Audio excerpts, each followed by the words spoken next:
In the earlier video, we had studied about the classification based on the physical state of the dispersed phase and the dispersion medium. In this video, we are going to study about the classification based on the nature of interaction between the dispersed phase and the dispersion medium. So, on the basis of the interaction between the particles of dispersed phase and dispersion medium, these are divided into two parts. First one is your lyophilic colloid and the other one is your lyophobic colloid. So first of all, we will study about this lyophilic colloids. What are lyophilic colloids? So basically, lyophilic word means liquid loving. Okay. So these colloids can be directly formed by just mixing the substances like your starch, rubber, gum.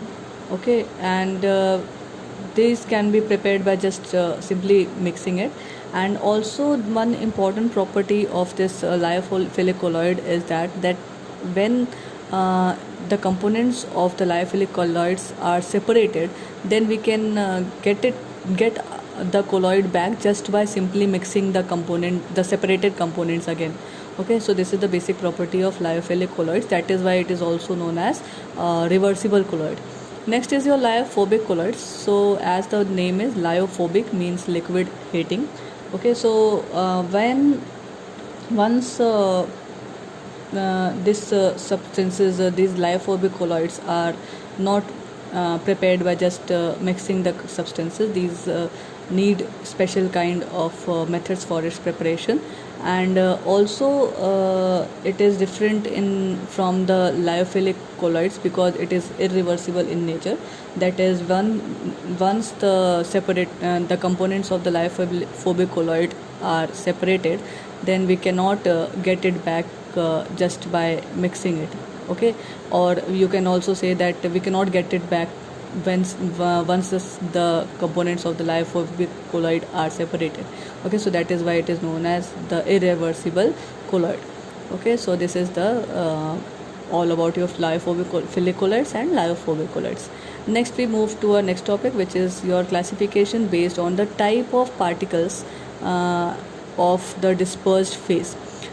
On the basis of it, this type of particles of the dispersed phase, it is divided into three parts. First one is your multimolecular colloids, macromolecular colloids and associated colloids. First of all, multimolecular colloids. There are a large number of atoms or smaller molecules of a substance which are small in size, but they aggregate to form the species which have the size in the range of a colloid. Okay, so the species thus formed are called as the multimolecular colloids because in that case it has many molecules which aggregate to make the size of a colloidal particle. Okay.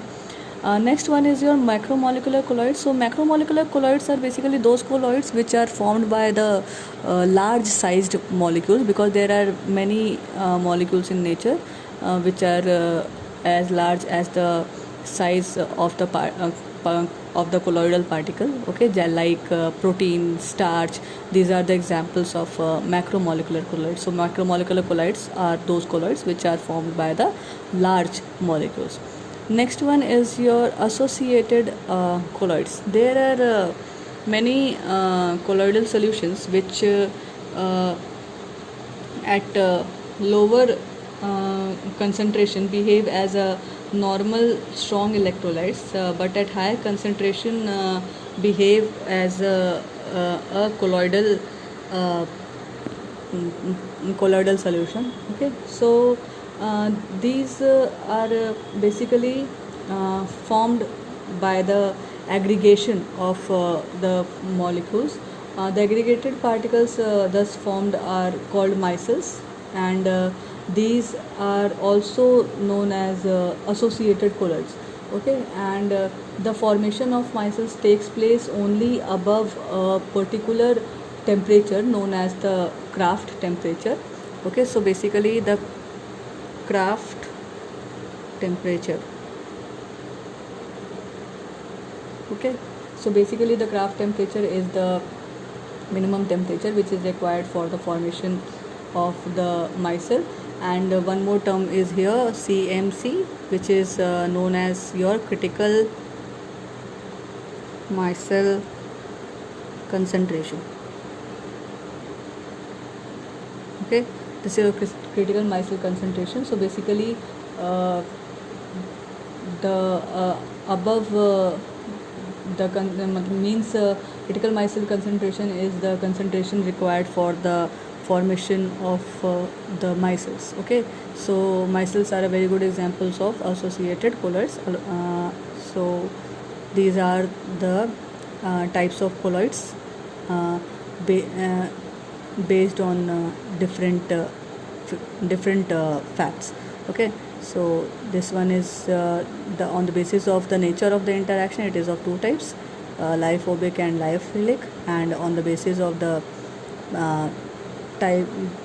type of particles, these are of three types: multimolecular, macromolecular, and associated colloids.